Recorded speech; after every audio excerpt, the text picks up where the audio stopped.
After a sudden retrenchment, Simon made a positive change and got qualified with the Australian Institute of Fitness. You could be eligible for state and federal funding. Hit fitness.edu.au or call 1300 669 669.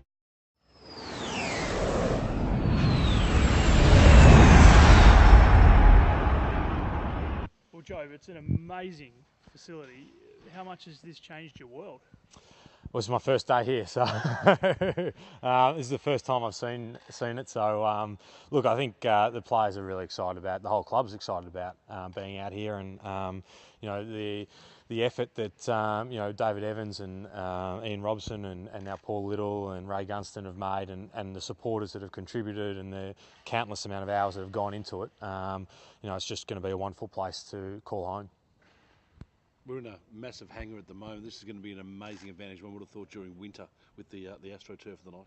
Yeah, I think that you know, obviously the club sort of sought out all over the world and thought what are the best parts of facilities around the world, whether it's summer or winter, and have taken what they could. And it would be hard to argue that this is not the best facility in Australia, at least. And you know, the club has to be commended for that, and its supporters who contributed. New coach, new facility. Is it a sort of a way to sort of clean the slate from what happened in 2013 and move on to a brand new era?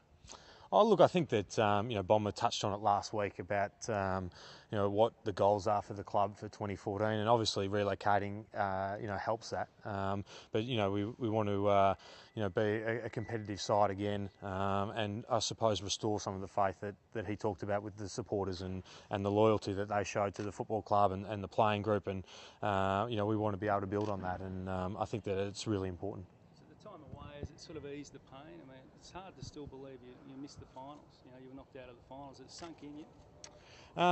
It's interesting because you go away and you're not surrounded by it all the time, and so you do start to, I guess, think of other things. But I think it'll be something that maybe when you reflect on your career, it'll be something that you look back at and think about more so than now. I mean, we've got the opportunity now to present for 2014, and all those goals are ahead of us. I suppose the past is something that you try to move on from, but I think in 5 or 7 years' time, it'll be something you think back on. Do you think back 12 months since the storm had just broken, I think, or was about to break at that time, your mindset then and the mindset of the club then and now? Can you make a comparison at all? Yeah, well, certainly this time of year, 12 months ago, I wasn't expecting the 2013 that we had. But look, I think that with being at the new facility, the lessons that you know, the club's learnt for 2013, the resilience that the playing group showed, the resilience that the club showed, and I think that the loyalty that we got from our supporters and our fans, you know, the club didn't break under enormous stress, and the playing group didn't break, and the fans didn't go away, and that's something that I think that the Essendon Football Club as a brand can build on. All your recruiting over the last couple of years suggests that you think, you know, you're in a position to strike. Do you feel like that's a possibility next year, given you haven't won a final in 10 years? Well, look, I mean, you go out and we got Brendan under free agency, and then obviously Chappie's come as well. So we've tried to add some experience to the list. We feel as if you know, we won 14 games last year. We just want to be more competitive this year than what we were last year, and whether or not that means that we're finished higher on the ladder, who knows? But that's our goal. And as Bomber touched on last week, you know, restoring some of the faith from the AFL community and the general sporting public and our fans especially. How have some of those new boys settled in? Because obviously you lost a couple of forward line, Gumbleton and Cremery heading off. So I mean, what's the mood of the group at the moment? Well, it's difficult to know. It's our first day back, but I think that you know, speaking to the guys, there's just excitement with the playing group, and it happens every year this time of year. But I think with the new facility and the relocation and some new faces, you walk around, you can see it's infectious, the excitement through the whole football club, and I think that you know, bringing in some new talent, a couple of guys from GWS, and obviously Chappie as well from more experience, but with the wealth of knowledge he will provide to the playing group, I think along with some new staff members in the coaching department, you know, there's just genuine excitement. So you copped the brunt of the backlash from fans, I guess, from other clubs last year, being captain, and probably for being too honest as well. How hard did that hit you at the time?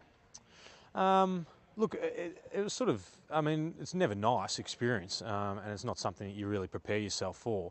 But I think you go back to what kind of person am I, what kind of person do I want to be, whose opinions do I value, who cares about me, what do I care about.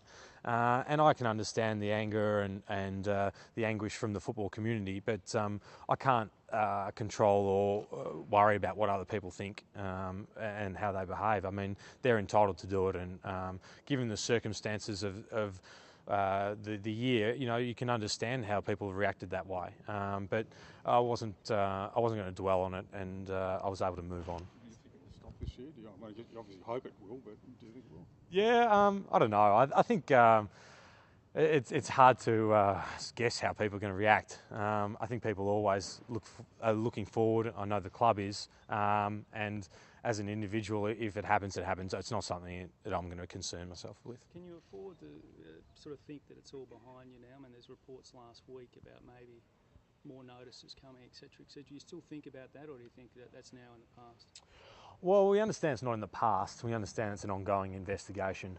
But to say that it's something that wake up and think about every day, it's not. I mean, we've dealt with the potential of infraction notices since this, the 5th of February, and we were still able to perform our job since then. We understand that it's something that potentially could happen, but to live in a world of hypotheticals, it wouldn't be worthwhile to be a footballer, and it wouldn't be the responsibility we have for our supporters is to play each day on its merit and to be able to perform and train, and we can't live in that hypothetical world. Something Brendan mentioned before, you're going to train a lot more indoors potentially. How much of a benefit do you think that could be in the depths of winter? Well, I think it'll be a benefit when we're playing at Etihad, but not so much at the G. We might have to just toughen ourselves up outside. But look, to be able to train in this facility, and you guys have had a tour about what it looks like and also the scale of it. It's unprecedented, certainly in Australia. But the club's modelled itself on the indoor training facilities of North America and Europe, and they deal in extreme weather conditions. So I think it's going to be a benefit for our players. Quantify that at all? I mean, you've been around long enough and you know plenty of players from other clubs. What difference a facility like this could make?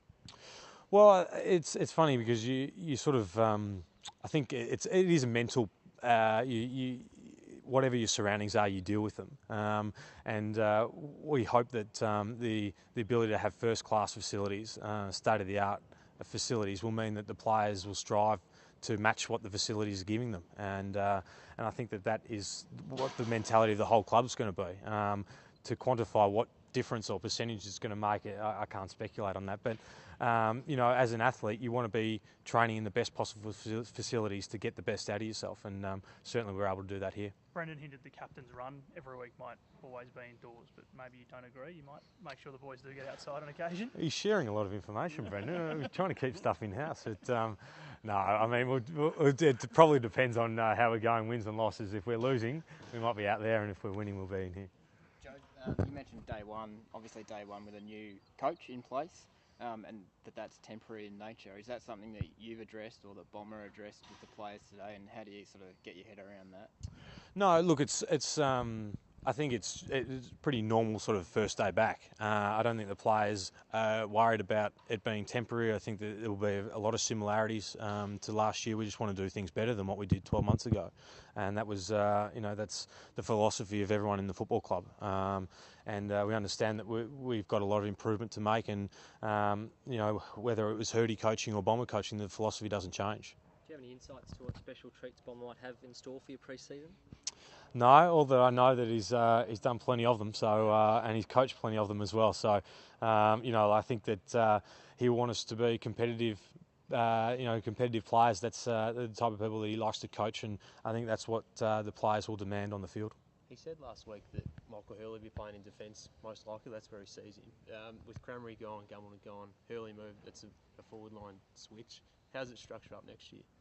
Well, I mean, I don't know the answer to that. That's the coach's job, but we're confident that we've got, obviously Joey's going into his second pre-season. Paddy can play forward. Tommy Bell-Chambers played forward. We recruited Paul Chapman to play more of a forward role.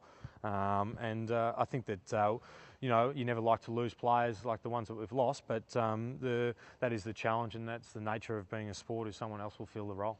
Did you speak to Scott, and how tough was that conversation when that went down? Yeah, he was crying, but I was fine. No, him and I will always remain friends. But you know, it's part of the game, and you know, everyone here wishing the best and understand that footy is a business, and you've got to strike while the iron's hot for you, and make the most of your career because they can be short. Thanks, Joe. Thank you very much.